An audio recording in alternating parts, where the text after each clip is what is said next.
जय श्री हरि। राधे राधे। आप सभी का स्वागत है।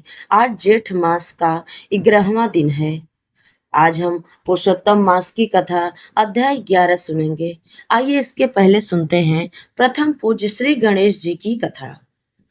बहुत समय पहले की बात है, जब कैलाश पर्वत पर पार्वती और शिव जी निवास करते थे। माता पार्वती प्रतिदिन स्नान करने से पहले अपने उपटन से निकले चंदन और हल्दी के लेप को एकत्र करती थी।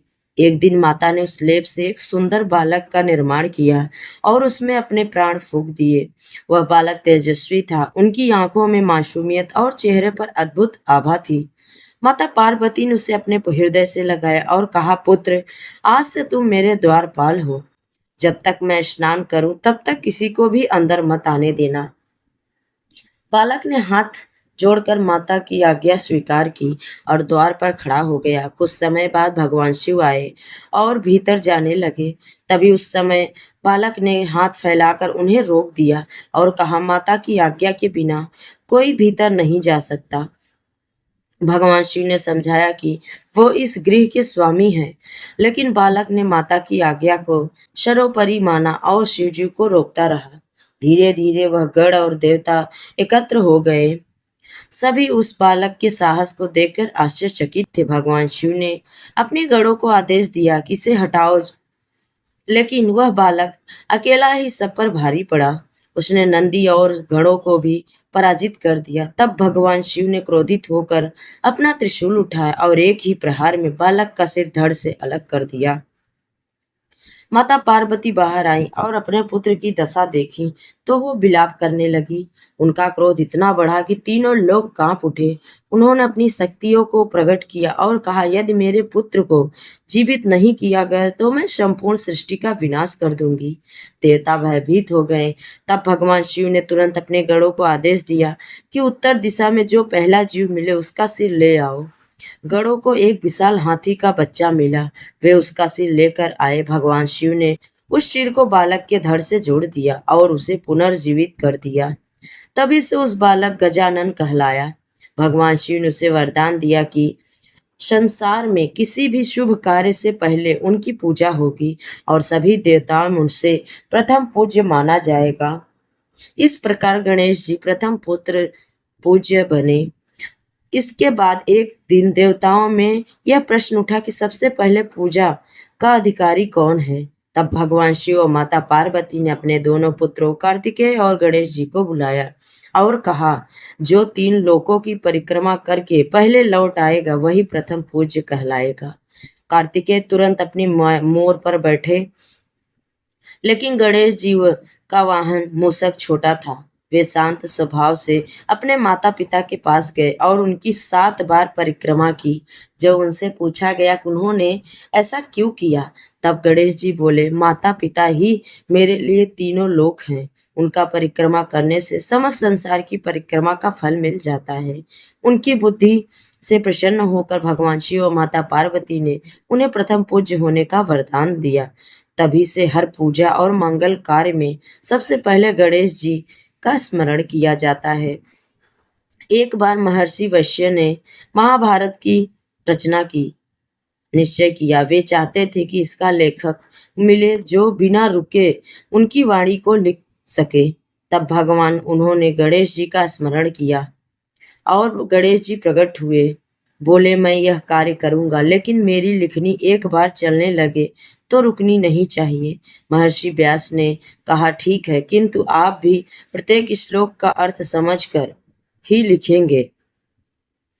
इस प्रकार महाभारत की रचना प्रारंभ हुई। जब गणेश जी की लिखनी टूट गई तब उन्होंने अपना एक दांत तोड़कर उसे कलम बना लिया और लेखन जारी किया। तभी से वे एक दंत कहलाए। एक बार कुबेर देव अपने वैभव पर इतना अभिमान करने लगे। उन्होंने भगवान शिव और माता पार्वती को भोजन का निमंत्रण दिया, किंतु शिव जी ने कहा कि वे नहीं आ पाएंगे और उनके स्थान पर गणेश जी आएंगे। कुबेर ने सोचा, एक छोटा सा बालक कितना खाएगा। गणेश जी कुबेर के महल पहुंचे और भोजन करने लगे। वे खाते गए, लेकिन उनकी भूख शांत नहीं हुई। पूरा महल खाली हो गया। तब भी वे बोले, मुझे और भोजन चाहिए। कुबेर घबरा गया और भगवान शिव के पास पहुंचे। शिव जी ने कहा, गणेश जी को प्रेम और श्रद्धा से एक मुट्ठी चावल अर्पित करो। कुबेर ने वैसे ही किया और गणेश जी की भूख शांत हो गई। तब कुबेर का अभिमान टूटा।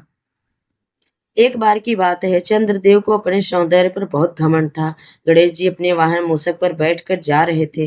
तभी मूषक एक सर्प को देखकर डर गया और गणेश जी को नीचे गिरा दिया। चंद्रदेव यह देखकर हंसने लगे। गणेश जी ने क्रोधित होकर उन्हें श्राप दिया कि जो भी भाद्रपद शुक्ल चतुर्थी को तुम्हारा दर्शन करेगा वह मिथ्या कलंक लगेगा, उसके ऊपर कलंक लगेगा। चंद्रदेव भयभीत होकर क्षमा मांगने लगे। तब गणेश जी ने कहा कि श्राप पूरी तरह समाप्त नहीं होगा, लेकिन उसका प्रभाव कम हो जाएगा। तभी से गणेश चतुर्थी के दिन चंद्र दर्शन से बचने की परंपरा आज भी जारी है। गणेश जी अपने भक्तों पर सदैव कृपा करते हैं। जो सच्चे मन से उनका स्मरण करता है उनके जीवन के विघ्न दूर होते हैं। एक गरीब वृद्धा प्रतिदिन गणेश जी को केवल दुर्वा और जल अर्पित करती थी। उसके पास न तो धन था, लेकिन वह भक्ति सच्ची थी। एक दिन गणेश जी साधु के वेश में उसके घर आए। वृद्धा ने प्रेम से उन्हें भोजन कराया। गणेश जी बहुत प्रसन्न हुए और उसे सुख समृद्धि का आशीर्वाद दिया। धीरे धीरे उसका घर धन धान्य से भर गया। एक नगर में एक व्यापारी था जो हर कार्य से पहले गणेश जी का स्मरण करता था। एक बार वह समुद्र यात्रा पर गया। मार्ग में भयंकर तूफान आया। सभी लोग भयभीत हो गए। व्यापारी ने गणेश जी का ध्यान किया। तभी अचानक समुद्र शांत हो गया और जहाज सुरक्षित किनारे पहुंच गया। तब से व्यापारी ने हर वर्ष गणेश उत्सव मनाना आरंभ किया। गणेश जी बुद्धि, विवेक और सफलता के देवता हैं। विद्यार्थी परीक्षा से पहले उनका स्मरण करते हैं। व्यापारी नए कार्य से पहले उनकी पूजा करते हैं। गृहस्थ सुख शांति के लिए उनकी आराधना की जाती है। जो भी भक्ति, श्रद्धा और विश्वास से गणेश चतुर्थी का व्रत करता है उसे सभी कष्ट दूर होते हैं। घर में सुख शांति आती और बुद्धि तथा समृद्धि की प्राप्ति होती। प्रेम से बोलिए गणेश जी भगवान की जय। अब सुनते हैं मंगलवार व्रत कथा। आज मंगलवार का दिन है, तो पहले हम मंगलवार के दिन भगवान का पूजन अर्चन करके और विधिवत उनकी पूजा कथा सुनना चाहिए। आइए हनुमान जी की व्रत कथा सुनते हैं। प्रेम से बोलिए हनुमान जी महाराज की जय। प्राचीन समय की बात है। एक नगर में एक वृद्धा रहती थी। वह अत्यंत गरीब थी, लेकिन हनुमान जी की बहुत परम भक्त थी।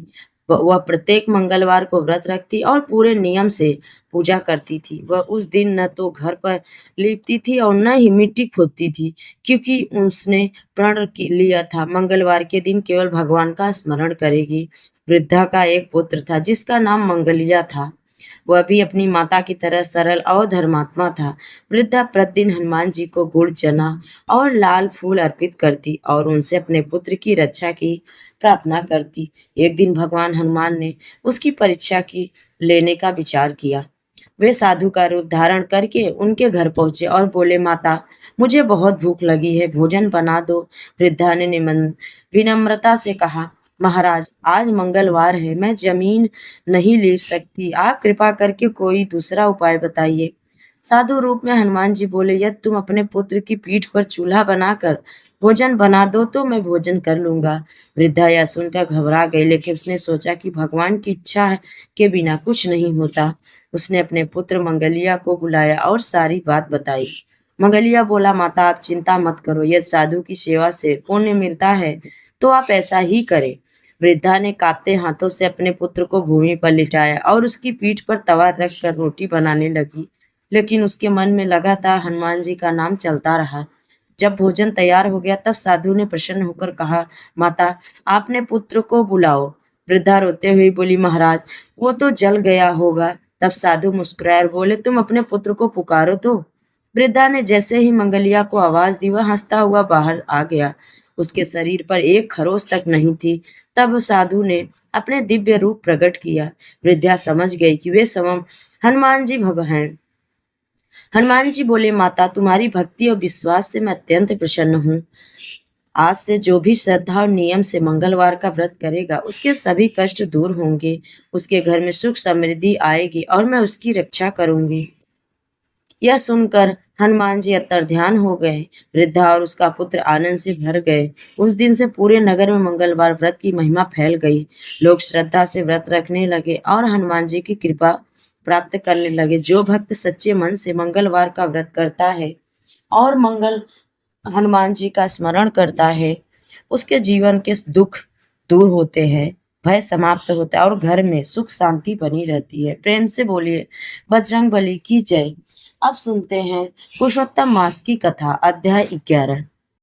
नारद जी बोले, सब मुनियों को भी जो दुष्कर्म है ऐसा बड़ा पापी तप जो इस कुमारी ने किया, वह महामुनि हमें सुनाइए। श्री नारायण बोले, अदंतर ऋषि कन्या ने भगवान शिव शांत पंचमुख सनातन महादेव को चिंतन करके परम दारुण तप आरंभ किया। सर्पों का आभूषण पहने, देवनंदी भृगी गणों से सेवित, 24 तत्वों और तीनों गुणों से युक्त, अष्ट महासिद्धियों, प्रकृति और पुरुष से युक्त, अर्धचंद्र से सुशोभित, मस्तक वाले, जटाजूट से विराजित भगवान के प्रत्यर्थ उस बला ने परम तप आरंभ किया। ग्रीष्म ऋतु के सूर्य होने पर पंचाग्नि के बीच में बैठकर, हेमंत और शिशिर ऋतुओं में ठंडे जल में बैठकर खुले हुए मुख वाली, जल में खिले हुए कमल की तरह सुशोभित होने लगी। सिर के नीचे फैली हुई काली और नीली अलकों से ढकी हुई वह जल में ऐसी मालूम होने लगी जैसे कीचड़ की लता सिवारों के समूह से घिरी हुई हो। शीत के कारण नशिका से निकलती हुई सुशोभित धूम राशि इस तरह दिखाई देने लगी जैसे कमल से मकर कंद पार करके भ्रमण पक्त की जा रही हो। वर्षा काल में आसन से युक्त चौतरे पर बिना छाया के सोती थी और वह सुंदर अंग वाली प्रायः सायं धूमपान करने के रहती थी। उस कन्या के इस प्रकार के कठिन तप को सुनकर इंद्र बहुत चिंतित हो गए। सब देवताओं से दुर्दुषा वर्षा और ऋषियों से स्पृहणीया इस ऋषि कन्या के तप में लगे रहने पर, हे निप्रनंदन, हे क्षत्रिय भूषण, 9000 वर्ष बीत हो गए। उस बाला के तप से भगवान शंकर ने प्रसन्न होकर उसे अपना इंद्रियातीत निज स्वरूप दिखाया। भगवान शंकर को देखकर देह में जैसे प्राण आ जाए वैसे सहसा खड़ी हो गई और तप से दुर्बल होने पर भी वह बला उस समय हृष्ट पुष्ट हो गई। बहुत वायु और घाम से क्लेश पाई हुई वह शंकर को बहुत अच्छी लगी और उस कन्या ने झुककर पार्वती पति शिव शंकर को प्रणाम किया। उन विश्ववंदनी भगवान का मानसिक उपचारों के से पूजन करके वह अभिव्यक्त चित्त से जगत के नाथ की स्तुति करने लगी। कन्या बोली, हे पार्वती प्रिय, हे प्राणनाथ, हे प्रभु, हे गर्भ, हे भूतेश, हे गौरी, हे शंभु, हे सोम सूर्याग्नि नेत्र, हे तप, हे मेरे आधार, मुंडा स्थित मालिनी, आपको प्रणाम है। अनेक तपों से व्याप्त अंगों में पीड़ा, जिसके ऐसा परम घोर संसार रूपी समुद्र में डूबा हुआ, दुष्ट पाव सर्पों तथा काल के तीक्ष्ण दांतों से डसा हुआ मनुष्य भी यदि आपकी शरण में आ जाए तो मुक्त हो जाता है। हे विभि, जिन आपने बड़ासुर को अपनाना आया और मरी हुई अलर्क राजा की पत्नी को जलाया, ऐसे आप ही हे दयानिधि भूतेश, चंडिस भव भयताण मृत्युंजय प्राणनाथ, हे दक्ष प्रजापति के मुख को ध्वज करने वाले, हे समस्त शत्रुओं के नाश करने वाले, हे सदा भक्तों को संसार से छुड़ाने वाले, हे जन्म के हरता, हे प्रथम सृष्टि के कर्ता, हे प्राणनाथ, हे पाप के नाश करने वाले, आपको नमस्कार है। आपने सेवकों की रक्षा कीजिए। हे निप्र, बड़ी भाग्य वाली मेघावी की तपस्विनी कन्या इस प्रकार मन से और वाणी से शंकर की स्तुति करके चुप हो गई। श्री कृष्ण बोले, कन्या द्वारा की हुई स्तुति सुनकर और उसके किए हुए उग्र से प्रसन्न मुख कमल सदाशिव कन्या से बोले, हे तपस्विनी, तेरा कल्याण हो। तेरे मन में जो अभिष्ट हो वह वर तू मांग। हे महाभागे, मैं प्रसन्न हूँ, तू खेद मत कर।